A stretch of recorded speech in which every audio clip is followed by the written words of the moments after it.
mga panaulit, kabaro pong seaman at staff ng JT. Sa butihing Diyos ang aking dalangin, pagpapala niya, lagi nating kamtin. Hindi akalain ng abang lingkod nyo, na sa gabi nito, tutula daw ako. At dahil biglaan, pasensya na kayo, dahil hindi handa, ako'y may kodigo. Ngunit hintay muna bago magsimula. Roman po ang ngalan ng inyong Makata. Isla ng Mindoro, doon po nagmula. Palakpakan naman ang hiling sa madla.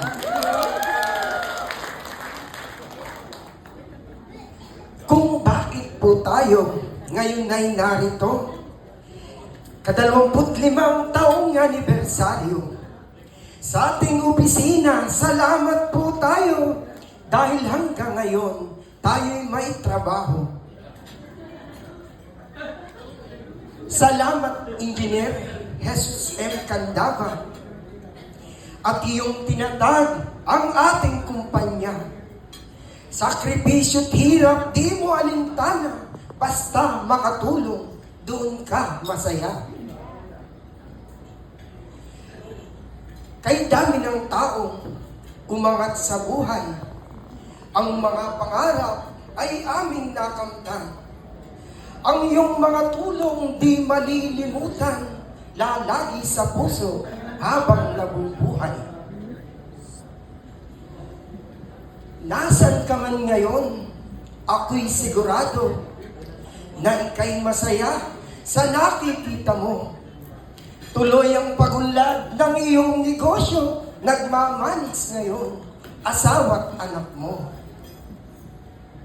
Sa iyo, Sir Leo, ay magandang gabi, General Manager at ang Presidente. Nang dahil sa iyo, mas lalong bumuti, ang mga prinsipal ay lalong dumami. Dapat din po natin na pasalamatan ang ilaw ng JPhil, Sinayda ang ngalan. Mula sa umpisa, naging kaagapay. Kapag may problema, lagi siyang nandiyan. Sir Sergio, Ma'am Shoni at saka Ma'am Cecil, ang mga naunang haligi ng JPhil. Hindi ko na kayo iisa-isahin pagkat sa dami nyo baka umagahin. Sa mga staff po, kita natin lahat. Pagpasok mo pa lang, ngiti na ang bunga. Ang mga kadeteng na sobrang sisipag, kaya itong JPhil, tuloy ang pagsikat. Akin pong nakita mula sa umpisa ang naging pag-unlad ng ating kumpanya. Nung unang itatag, nangungupahan pa. Subalit po ngayon, sariling building na. Mabuhay po tayo, marinong Pilipino. Sa bilang ng seaman, number 1 sa mundo. Sa malaking tulong sa ating gobyerno, ay bagong bayani kung tawagin tayo. Tayo ay aalis, pamilya'y iiwan, nang mabigyan sila ng magandang buhay. Lahat titiisin kapalit ng dolyar, number 1 ng homesick na ating kalaban. Parang dinuduyan sa malaking alon, malakas na bagyo sa ating hahamon. Meron pang piratang sabi sasalubong, kaya doble ingat sa mga danger zone. Mag-ingat po tayo sa ating gawain. Safety first po lagi ating ugaliin. Kapag may nangyaring masama sa atin, swerte si kumpare, nag-aabang man din. Kaya sa umaga ay may toolbox meeting upang ang trabaho ay ating planuhin.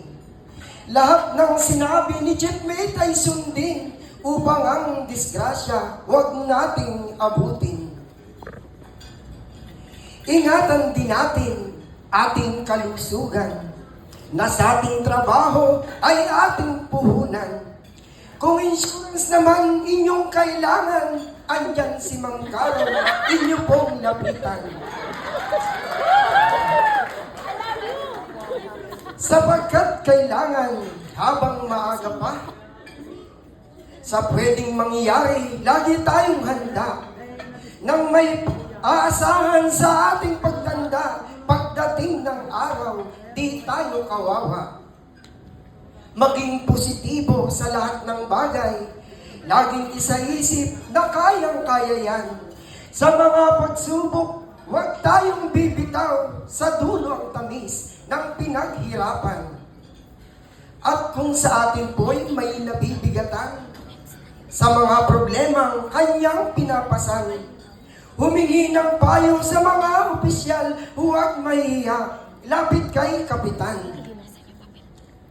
Sa mga kabaro, ang payo lamang, ang mga dolyares ay ating ingatan.